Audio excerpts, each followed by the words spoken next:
Natissa here on the subtropical Florida Gulf Coast, Zone 10, and welcome to You Can Grow Too.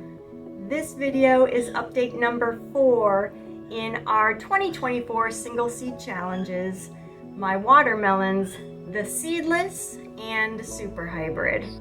After update number 3 on planting day, if you stayed to the end, you saw that our Super Hybrid watermelon, something happened to it overnight about a week after planting that really was not looking good. Since then, all I'm thinking about is how to do things differently for next year. This has just been a very, very tough season for me. It's been feeling very overwhelming, super hot, the bugs are everywhere. And it's just, I feel like I'm mentally checking out. The way a gardener feels is a factor in how your garden is gonna grow.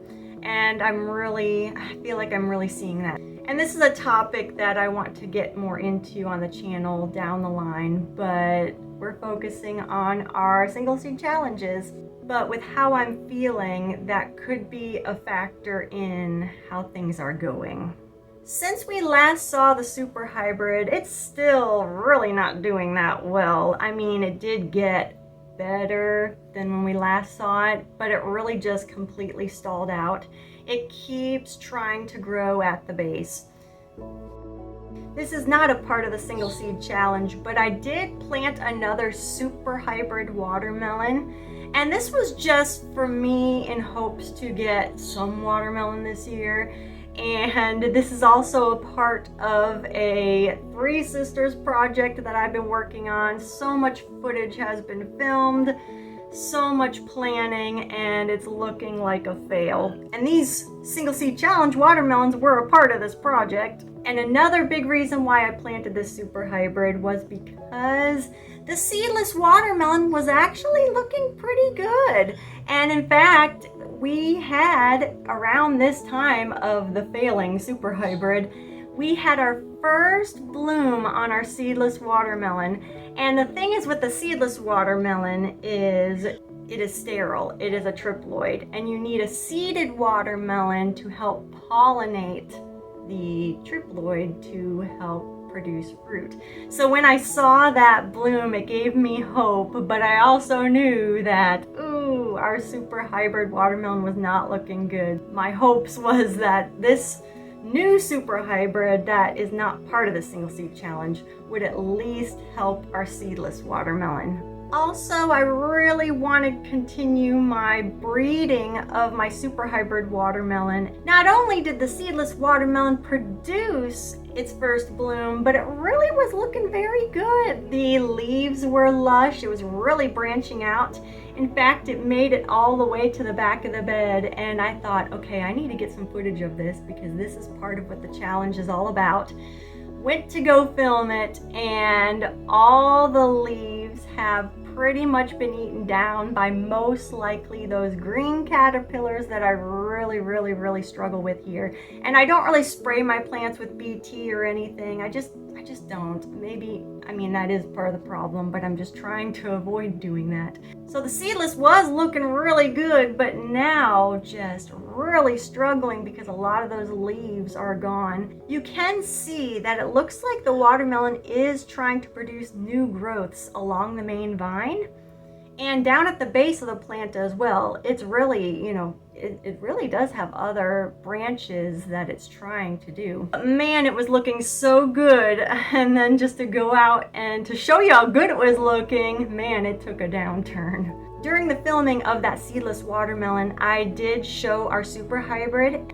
I don't know if you can tell in the footage, but along that main vine, there was some discoloration, and I'm wondering if, I don't know, something there that's just not pumping energy to produce growth on the plant, because I mean, this plant was kind of sitting in the same state for weeks and weeks and weeks, and this should be, I mean, I feel like we should be having lots of blooms and maybe fruit by now, or at least fruit growing, but nowhere near.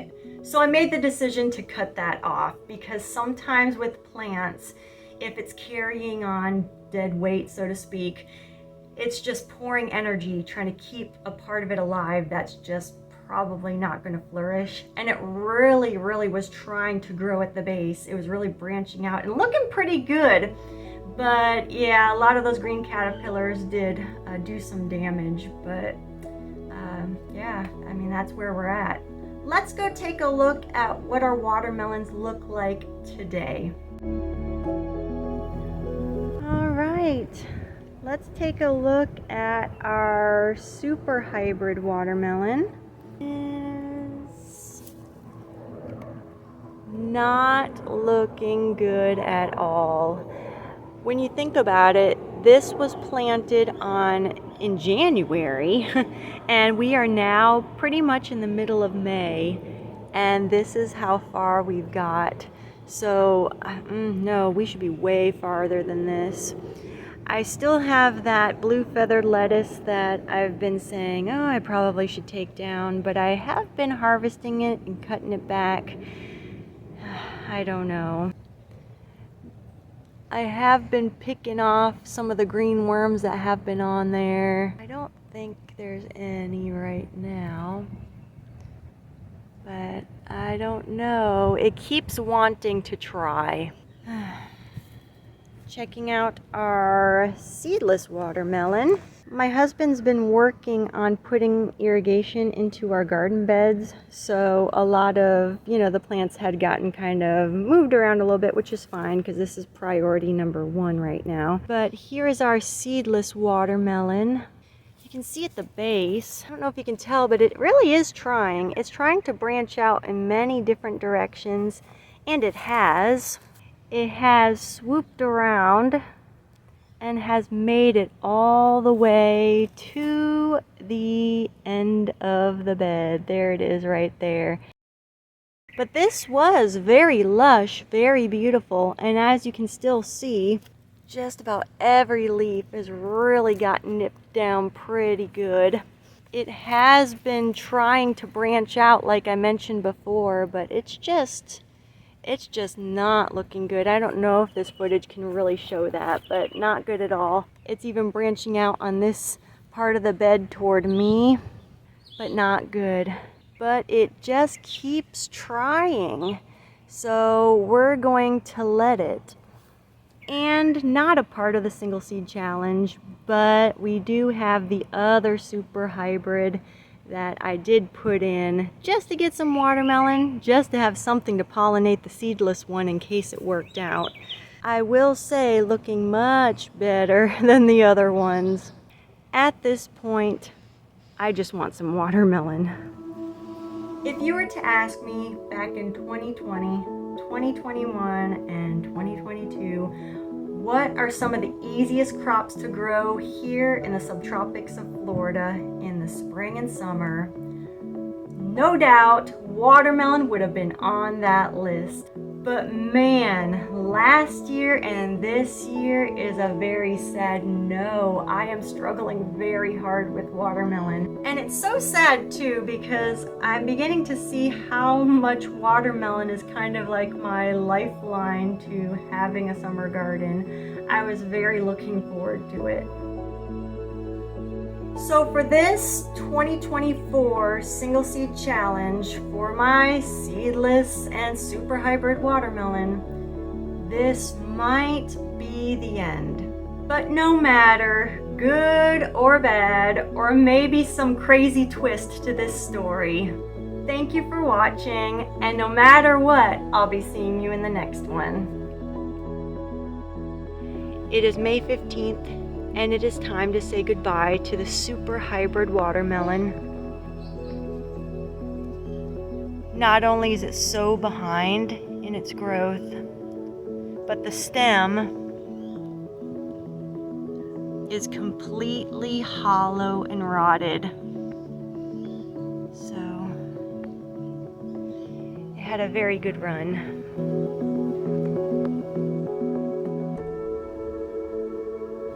Still hope for the seedless.